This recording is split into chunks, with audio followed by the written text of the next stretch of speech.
So hello everyone, welcome back to our channel again excellence classes. आप सभी का welcome करता है इस नई वीडियो के साथ। तो आज की हमारी वीडियो से पहले हम थोड़ी सी चिट चैट कर लें, क्योंकि इतने दिन हो गए। आप भी कहेंगे कि मैम सिर्फ आती हैं, पढ़ाती हैं और चली जाती हैं, कुछ बात ही नहीं करती हैं, कुछ एक्स्ट्रा इन्फॉर्मेशन ही नहीं देती हैं, कुछ बताती ही नहीं है। तो मैं आप सभी के लिए आज छोटी छोटी चीज़ें कुछ डिस्कस करते हैं। तो सबसे पहले मैं आप सभी को ये बताना चाहती हूँ कि अभी रिसेंट में 26 जनवरी आ रहा है, तो कुछ स्पेशल सोच रही हूँ कि डालूँ, लेकिन इट डिपेंड्स कि कोई अच्छा सा टॉपिक अगर मुझे मिलता है तो मैं आप सभी के साथ ज़रूर शेयर करती हूँ और आपको कुछ इन्फॉर्मेशन देने की ज़रूर कोशिश करती हूँ। तो और मेरे को ये चीज़ें भी जाननी थी आपसे कि कुछ ऐसे टॉपिक्स जो आप नहीं समझ पा रहे हैं, इंग्लिश से रिलेटेड हो, इवन किसी और सब्जेक्ट से रिलेटेड हो, सो आप अपने मैसेजेस को, अपनी क्वेरीज को कमेंट डाउन भी कर सकते हैं, आप लिख भी सकते हैं कमेंट्स में, ताकि मैं उन क्वेरीज को सॉल्व कर सकूं। Excellence classes is not about only English, any subjects. If you have any query in any subject, so you can ask in the comment box. So आप उसमें भी आप पूछ सकते हैं, या कुछ भी अगर आपको कैसे भी डाउट्स हो, मैं पूरी तरीके से आपकी हेल्प करूंगी कि मैं आपको पूरा आपको माइंड से क्लियर कर सकूं उस टॉपिक के लिए। ठीक है, तो let's start this video again with full of energy, जोश के साथ, अच्छे से backup everyone. So yes, video को स्टार्ट करने से पहले चैनल को सब्सक्राइब जरूर करें, लाइक जरूर करें, शेयर जरूर करें एंड कमेंट भी जरूर करें।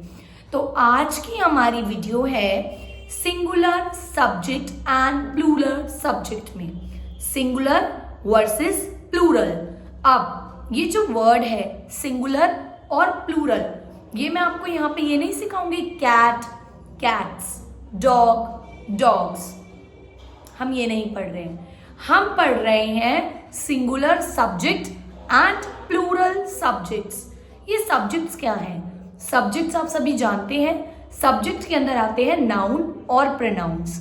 जब भी हम एक सेंटेंस के अंदर, जैसे मैं आपके सामने एक सेंटेंस बताती हूँ, the cat is sleeping, cat सो रही है, द कैट इज स्लीपिंग, तो इसमें किसकी बात हो रही है?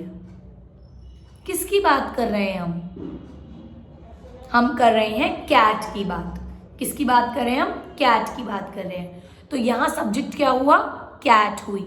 तो ऐसे ही आपको सब्जेक्ट पता होना चाहिए कि सिंगुलर सब्जेक्ट और प्लूरल सब्जेक्ट को समझाने की जरूरत पड़ी क्यों आपको मुझे, क्योंकि कल हम जब टॉपिक, लास्ट हमारा जो टॉपिक था पास्ट कॉन्टिन्यूअस टेंस में, जब मैं आपको वॉज और वर्ब का यूज सिखा रही थी, तो बहुत सारे लोगों का डाउट आया कि आपने मैम आप एक सिंगुलर सब्जेक्ट और एक प्लूरल सब्जेक्ट वर्ड यूज किया है, तो वो होता क्या है। तो उसी के ऊपर मैंने आज ये वीडियो आप सभी के लिए बनाई है। बेसिकली जो वॉज होता है, मैं आपको दोबारा एक्सप्लेन कर देती हूँ।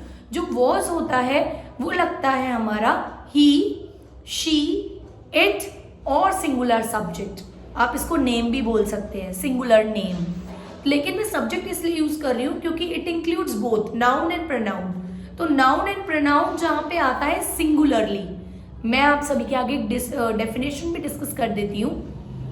A singular subject refers to a single person, place, thing or idea that is performing the action in a sentence. जो सेंटेंस में कोई काम कर रहा होता है, कोई एक्शन परफॉर्म कर रहा होता है, बट एक सिंगल वन, एक, ठीक है, कोई भी सेंटेंस होता है ना, उसमें बात करते हैं the cat is sleeping, the cat is sleeping, the cat was sleeping.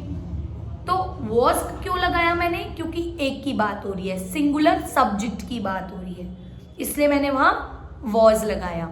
अब बात करते हैं कुछ एग्जाम्पल्स की, जिससे आप समझेंगे कि सिंगुलर सब्जेक्ट के साथ हम वॉज वर्ब या इज क्यों यूज करते हैं, सिंगुलर चीज क्यों यूज करते हैं, सिंगुलर हेल्पिंग वर्ब क्यों यूज करते हैं। ठीक है, कल आपको वॉज समझाना था, इसलिए मैं आपको ये समझा रही हूँ, ताकि आने वाले टॉपिक में जहां भी मैं सिंगुलर सब्जेक्ट का यूज करूं वर्ड का, आप जान पाए कि उसका क्या मतलब है।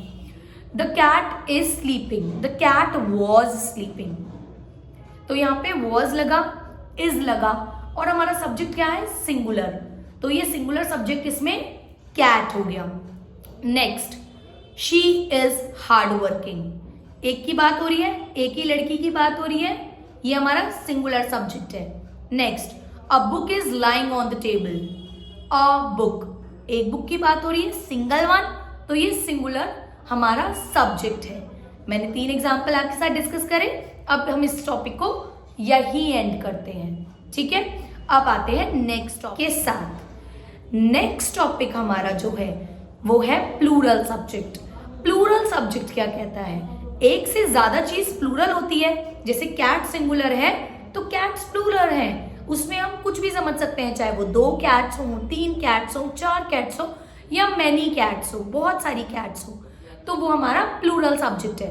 सेंटेंस के अंदर मैं सेंटेंसेस आप सभी के आगे बताती हूँ, आप बताइएगा उसमें प्लूरल सब्जेक्ट क्या है, क्योंकि आप सिंगुलर सब्जेक्ट को जान चुके हैं। चलिए, द कैट्स आर स्लीपिंग। अब मैंने यहाँ आर यूज करा क्योंकि हमारा सब्जेक्ट कैसा है? प्लूरल। मैं यहाँ वर यूज करती अगर ये पास्ट टेंस में होता तो, द कैट्स वर स्लीपिंग, क्योंकि यहाँ हमारा जो सब्जेक्ट है वो कैसा है? प्लूरल है। Next, they are doing work. वो काम कर रहे हैं। क्या एक काम कर रहा है? नहीं, 2 भी कर सकते हैं, 3 भी कर सकते हैं। जब भी मोर देन 1 होता है तो हमारा प्लूरल सब्जेक्ट होता है। नेक्स्ट, बुक्स, चिल्ड्रन, फ्लाइज, जो भी प्लूरल चीजें हैं, ज्यादा चीजें हैं, मोर देन 1 है। डेफिनेशन समझिए, a plural subject refers to a more than 1 person, place, thing or idea performing the action in a sentence. Clear? Singular single चीज के लिए, प्लूरल बहुत, मोर देन 1, बहुत भी वर्ड यूज नहीं करूंगी, मोर देन 1। क्लियर? तो यही हमारा टॉपिक था आज का कि सिंगुलर सब्जेक्ट आप सभी को समझ में आए और प्लूरल सब्जेक्ट भी, क्योंकि आगे आने वाली वीडियोस में अगर आप टेंसेस समझ रहे हैं तो अगर वॉज कहाँ यूज होना है, वर्क कहाँ यूज होना है, तो आपको पता होना चाहिए कि सिंगुलर चीजें क्या होती हैं और प्लूरल चीजें क्या होती हैं। सब्जेक्ट एक ऐसा वर्ड है जो नाउन और प्रोनाउन दोनों इंक्लूड करता है। तो हमने ये टॉपिक बहुत ही जल्दी फिनिश कर लिया है। आपका सब्जेक्ट और आपका प्लूरल सब्जेक्ट और सिंगुलर सब्जेक्ट, ये दोनों हो गया है। तो आज की वीडियो के साथ मैं इसी टॉपिक के साथ एंड करती हूँ। आई होप आपको ये जो टॉपिक है वो बहुत अच्छे से समझ में आया होगा। फिर भी कोई डाउट है, फिर भी कोई क्वेरी है, you can drop anything, any query or discussion in your comment box. Thank you so much everyone. Have a bright day, have a lovely day, have a good day. Bye bye.